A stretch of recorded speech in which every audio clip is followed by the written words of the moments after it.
ಇವತ್ತು 2023ರಿಂದ ಏನು ಈ ಕ್ಷೇತ್ರದಲ್ಲಿ ಏನೇನು ಬೆಳವಣಿಗೆ ಆಯಿತು.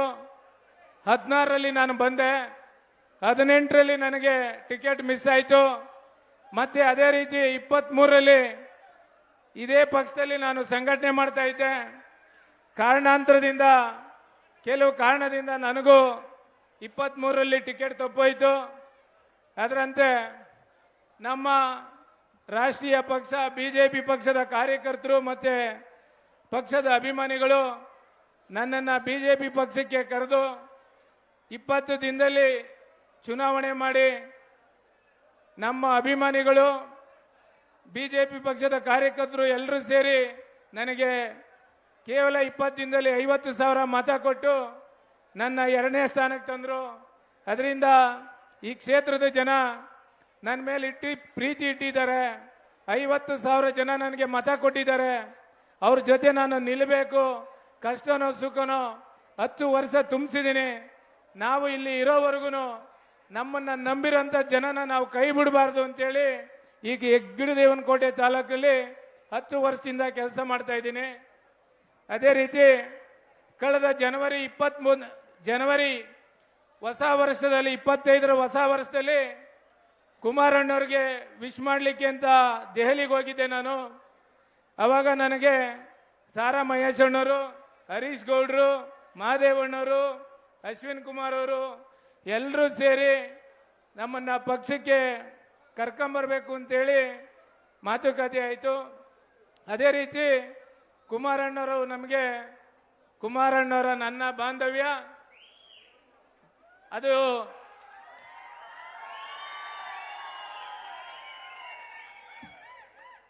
ಆ ಬಾಂಧವ್ಯದಿಂದನೇ ನಾನು ಏನೇ ನನಗೆ ನೋವಾದರೂ ತೊಂದರೆ ಆದರೂ ಅವರು ನನ್ನ ಕೈ ಬಿಟ್ಟಿಲ್ಲ, ನಾನು ಅವ್ರನ್ನ ಕೈ ಬಿಡೋದಿಲ್ಲ. ಆ ಪಕ್ಷದ ಕಾರ್ಯಕರ್ತರನ್ನ ಕೈ ಬಿಡಲ್ಲ ಅಂತೇಳಿ ಮತ್ತೆ ನಾನು JDS ಪಕ್ಷಕ್ಕೆ ಜೂನ್ 26ನೇ ತಾರೀಕು ಸೇರ್ಪಡೆ ಆದೆ.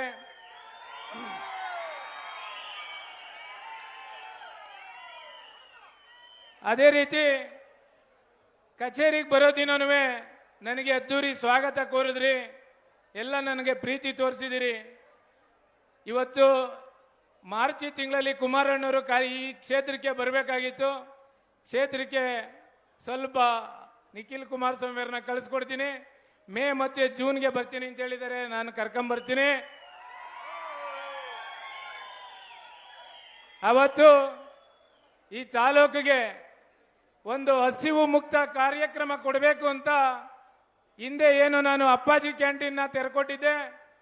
ಕಾಲೇಜು ಮಕ್ಕಳಿಗೆ, ಕೂಲಿ ಕಾರ್ಮಿಕರಿಗೆ ಮತ್ತೆ ಬಡವರಿಗೆ ಅನುಕೂಲ ಆಗಲಿ ಅಂತ ನಾನು 2022ರಲ್ಲಿ ಒಂದು ಅಪ್ಪಾಜಿ ಕ್ಯಾಂಟೀನ್ನ ನಾನು ತೆರೆದಿದ್ದೆ.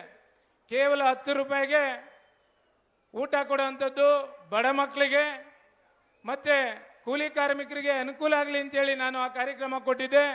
ನಮ್ಮ ಕೇಂದ್ರ ಸಚಿವರಾದಂಥ ಕುಮಾರಣ್ಣವರು ಆ ಕಾರ್ಯಕ್ರಮನ ಬಂದು ಉದ್ಘಾಟನೆ ಮಾಡಿಕೊಟ್ಟಿದ್ರು. ಅದಾದ ನಂತರ ಕೋವಿಡ್ ಸಂದರ್ಭದಲ್ಲಿ ಏನೇನು ಕಾರ್ಯಕ್ರಮಗಳನ್ನ ಕೊಡಬೇಕು ಅಂತ ಕುಮಾರಣ್ಣವರು ನನಗೆ ಮಾರ್ಗದರ್ಶನ ಕೊಟ್ಟಿದ್ರು. ಅದೇ ರೀತಿ ನಾನು ಆ ಕಾರ್ಯಕ್ರಮಗಳೆಲ್ಲ ಕೊಟ್ಕೊಂಬಂದೆ. 25,000 ಕುಟುಂಬಗಳಿಗೆ 25,000 ಕಿಟ್ಗಳನ್ನ ವಿತರಣೆ ಮಾಡಿದ್ದೆ. 3,000 ಜನ ಕೋವಿಡ್ ಇಂದ ತತ್ತರಿಸಿದಂತ ವ್ಯಕ್ತಿಗಳಿಗೆ ಆಯಾ ಹಾಸ್ಪಿಟ್ಲುಗಳಿಗೆ 3,000 ಬಾಕ್ಸ್ ಮೆಡಿಸನ್ 15 ದಿನಕ್ಕೆ ಆಗುವಷ್ಟು ಮೆಡಿಸನ್ ಅನ್ನ ನಾನು ತರಿಸ್ಕೊಟ್ಟಿದ್ದೆ. ಅದೇ ರೀತಿ 2 ಆಂಬುಲೆನ್ಸ್ನ ಬಿಟ್ಕೊಟ್ಟಿದ್ದೆ.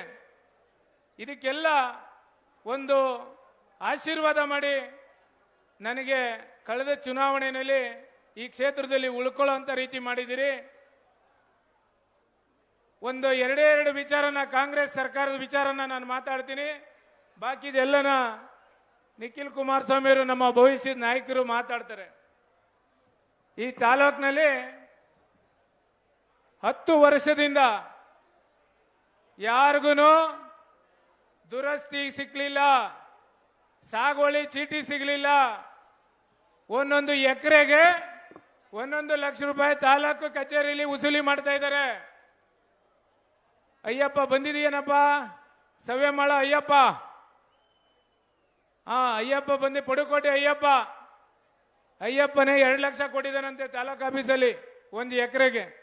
ಇದು ನಮ್ಮ ಕಾಂಗ್ರೆಸ್ ಸರ್ಕಾರ ಕೊಡ್ತಾ ಇರೋಂಥ ಒಂದು ಜನೋಪಯೋಗಿ ಕೆಲಸ. ಗ್ಯಾರಂಟಿ ಕೊಡ್ತೀವಿ ಅಂತೇಳಿ ಎಲ್ಲದ್ರ ಮೇಲೂ ಬೆಲೆ ಜಾಸ್ತಿ ಮಾಡಿ ಎಲ್ಲರ ಜೋಬ್ಗೂ ಕೈ ಹಾಕಿ ನಿಮ್ಗೆ 2,000 ಕೊಡ್ತಾ ಇದ್ದಾರೆ. ಆದರೆ ಕುಮಾರಣ್ಣವರು 2 ಲಕ್ಷ 3 ಲಕ್ಷ 4 ಲಕ್ಷನ ಕೋಟಿಗಟ್ಟಲೆ ಸಾಲ ಮನ್ನಾ ಮಾಡಿಕೊಟ್ರು ನಿಮಗೆ.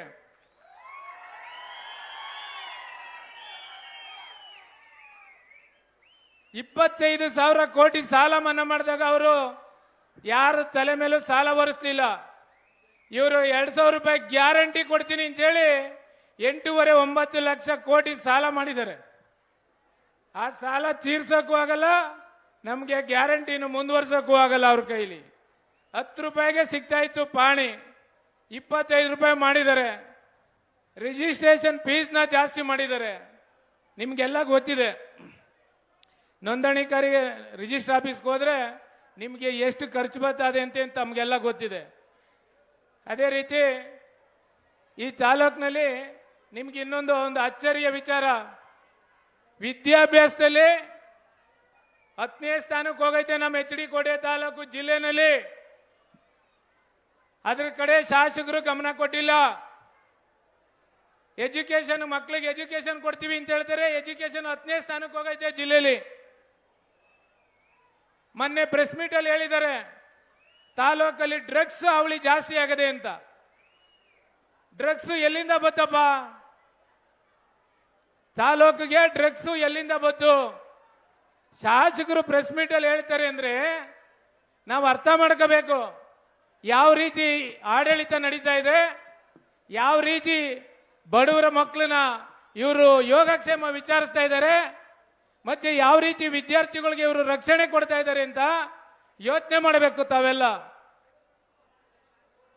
ಡ್ರಗ್ಸ್ ಕೋಟೆ ತಾಲೂಕಲ್ಲಿ ಡ್ರಗ್ಸ್ ಓಡಾಡ್ತಾ ಇದೆಯಂತೆ. ಅದೇ ರೀತಿ ಕೋಟಿಗಟ್ಟಲೆ ಬೆಡ್ಸು ನಡೀತಾ ಇದೆಯಂತೆ ಕೋಟೆ ತಾಲೂಕಲ್ಲಿ.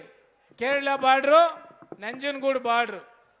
ಇದು ನಾವೇಳಿಲ್ಲ, ಪತ್ರಿಕೆಯರು ಹೇಳಿದ್ದಾರೆ, ಮತ್ತೆ ಈ ಕ್ಷೇತ್ರದ ಜನ ಹೇಳಿದ್ದಾರೆ. ಜೂಜಾಟದ ಅವಳಿ ಜಾಸ್ತಿ ಆಗೈತೆ ಇಲ್ಲಿ ಅಂತ. ತಾಲೂಕು ಕಚೇರಿಗೆ ನೀವು ಯಾರಾದರೂ ಹೋದ್ರೆ ನೀವ್ಯಾರು ಒಳಗಡೆ ಹೋಗಂಗಿಲ್ಲ. ಅದರದೇ ಆದಂಥ ಏಜೆಂಟ್ಗಳು ಬಿಟ್ಟಿದ್ದಾರೆ. ಎಕರೆಗೆ 1 ಲಕ್ಷ 2 ಲಕ್ಷ ನೀವು ದುಡ್ಡು ಕಮಿಟ್ ಮಾಡಿದ್ರೆ ಮಾತ್ರ ಅವರು ಒಳಗಡೆನೆ ನಿಮ್ಮ ಡಾಕ್ಯುಮೆಂಟ್ ಈಚೆ ಬರ್ತದೆ. ಇಲ್ಲ ಅಂದ್ರೆ 10 ದಿನ 15 ದಿನ ಅಲ್ದು ನೀವೇ ಸುಸ್ತಾಗಿ ಕೊನೆಗೆ ಕಮಿಟ್ಮೆಂಟ್ ಮಾಡಬೇಕು ಅಂತ ಪರಿಸ್ಥಿತಿ ಆಗಿದೆ. ಅದರಿಂದ SCP TSP ಈ ಕ್ಷೇತ್ರದಲ್ಲಿ SC ST ಜನ ತುಂಬಾ ಇದ್ದಾರೆ. 75ರಿಂದ 80 ಸಾವಿರ ಇದ್ದಾರೆ. SCP TSP ಹಣನ 35,000 ಕೋಟಿನ ಪರಿಶಿಷ್ಟ ಜಾತಿ ಮರಿತೆ ಪರಿಶಿಷ್ಟ ಪಂಗಡದ ಹಣನ 35,000 ಕೋಟಿ ಇವರು ಬೇರೆ ಕಾಮಗಾರಿಗೆ ಬೇರೆ ಇಲಾಖೆಗೆ ವರ್ಗಾವಣೆ ಮಾಡಿಕೊಂಡಾಗ ಡಾಕ್ಟರ್ ಬಾಬಾ ಸಾಹೇಬ್ ಅಂಬೇಡ್ಕರ್ ಅವರು ಕೊಟ್ಟಂತ ಸಂವಿಧಾನದ ಅಡಿಯಲ್ಲಿ ಇಲ್ಲಿ ಗೆದ್ದಿರ್ತಕ್ಕಂಥ ಮೀಸಲಾತಿ ಕ್ಷೇತ್ರದಲ್ಲಿ ಮೀಸಲು ಕ್ಷೇತ್ರದಲ್ಲಿ ಗೆದ್ದಂತ ಶಾಸಕರು, ಈ ಕ್ಷೇತ್ರದಲ್ಲಿ ಗೆದ್ದಂತ ಲೋಕಸಭಾ ಸದಸ್ಯರು ಇವರಿಬ್ರು ಸುಧಾ ಚಕಾರ ಎತ್ತಿಲ್ಲ. ಮೊನ್ನೆ ಬಡ್ಜೆಟ್ ಮುಂಚೆ SC ST ಶಾಸಕರು ಮುಖ್ಯಮಂತ್ರಿಗಳಿಗೆ ಒಂದು ಮನವಿ ಕೊಟ್ರಂತೆ, ಈಗ ನಮ್ಮ ಪರಿಶಿಷ್ಟ ವರ್ಗ ಪರಿಶಿಷ್ಟ ಪಂಗಡದ ಹಣನ ನೀವು ಯಾವುದೇ ಇದಕ್ಕೆ ವರ್ಗಾವಣೆ ಮಾಡ್ಕೋಬೇಡಿ ಅಂತ. ಸುಮ್ಮನೆ ಅದು ಇವ್ರು ಯಾರು ಲೆಟ್ರ್ ಕೊಡ್ಬೇಕಾಗಿರಲ್ಲ ಮುಖ್ಯಮಂತ್ರಿಗಳಿಗೆ, ಸದನದಲ್ಲೇ ಮಾತಾಡಬಹುದಾಯಿತು. ಇವ್ರಿಗೆ ಯಾರಿಗೂ ಸದನದಲ್ಲಿ ಮಾಡಿ ಸದನದಲ್ಲಿ ಮಾತಾಡೋ ಮುಖ್ಯಮಂತ್ರಿಗಳ ಮುಂದೆ ಮಾತಾಡೋ ಧೈರ್ಯ ಇವ್ರಿಗೆ ಯಾರು ಮಾಡಲಿಲ್ಲ. ಒಂದೇ ಒಂದು ಲೋಕಸಭೆ ಚುನಾವಣೆಗೋಸ್ಕರ ವಾಲ್ಮೀಕಿ ನಿಗಮದಲ್ಲಿ 97 ಕೋಟಿ ಹಣನ ಎಲೆಕ್ಷನ್ಗೋಸ್ಕರ ಲೂಟಿ ಮಾಡಿಬಿಟ್ರು. ಪರಿಶಿಷ್ಟ ಪಂಗಡದ ನಿರುದ್ಯೋಗಿಗಳಿಗೆ ಉದ್ಯೋಗ ಕಟ್ಕೊಳ್ಳುವಂತ ಬಡವರಿಗೆ ಮೀಸಲಾಗಿದ್ದಂಥ ಹಣನ 97 ಕೋಟಿನ ಎಣ್ಣೆ ಅಂಗಡಿಗೆ, ಪೆಟ್ರೋಲ್ ಬಂಕ್ಗೆ, ಗಿರ್ವಿ ಅಂಗಡಿಗೆ, ಕೊನೆಗೆ ಮಹಾರಾಷ್ಟ್ರಕ್ಕೂ ಕಳ್ಸಿಕೊಟ್ಬಿಟ್ರು. ನಮ್ಮ ನಾಗೇಂದ್ರನವರು ಜೈಲ್ಗೂ ಹೋಗಿ ಬಂದ್ಬಿಟ್ರು. 97 ಕೋಟಿ ದುಡ್ಡುಗೋಸ್ಕರ, ಅದೊಂದು ಲೋಕಸಭೆ ಸೀಟ್ಗೋಸ್ಕರ ಸುಮ್ಮನೆ ಸುಳ್ಳು ಹೇಳಿದ್ರು. ಈ ಕ್ಷೇತ್ರದಲ್ಲಿ SC/ST ಮೀಸಲಾತಿ ಇರೋದ್ರಿಂದ, ನಮ್ಮ SC/ST ಜನ ಜಾಸ್ತಿ ಇರೋದ್ರಿಂದ ನಿಮ್ಗೊಂದೇ ಒಂದು ಕೊನೆಯದಾಗಿ ಹೇಳಕ್ಕೆ ಇಷ್ಟಪಡ್ತೀನಿ. ಕುಮಾರಣ್ಣವರು ಬಿಜೆಪಿ ಪಕ್ಷದೊಂದಿಗೆ ಸೇರ್ಕೊಂಡ್ರು, ಮೀಸಲಾತಿಗೆ ತೊಂದರೆ ಆಯ್ತದೆ ಅಂತ ಹೇಳಿದ್ರು. ಯಾರು ಮೀಸಲಾತಿಗೆ ತೊಂದರೆ ಕೊಡ್ತಾ ಇರೋದು? ಇವತ್ತು 340-350 ಜನ ಸೆಂಟ್ರಲ್ ಅಲ್ಲಿ ಅಧಿಕಾರ ಇದ್ದಾಗ, ಕಳೆದ ಬಾರಿ ಬಿಜೆಪಿ ಪವರ್ಫುಲ್ ಗವರ್ಮೆಂಟ್ ಇತ್ತು, ಅವತ್ತು ಸುಧಾ ಅವರು ಸಂವಿಧಾನದ ಕಡೆಗೆ ಕೈ ಹಾಕ್ಲಿಲ್ಲ, ಸಂವಿಧಾನ ಬದಲಾಯಿಸಲಿಲ್ಲ.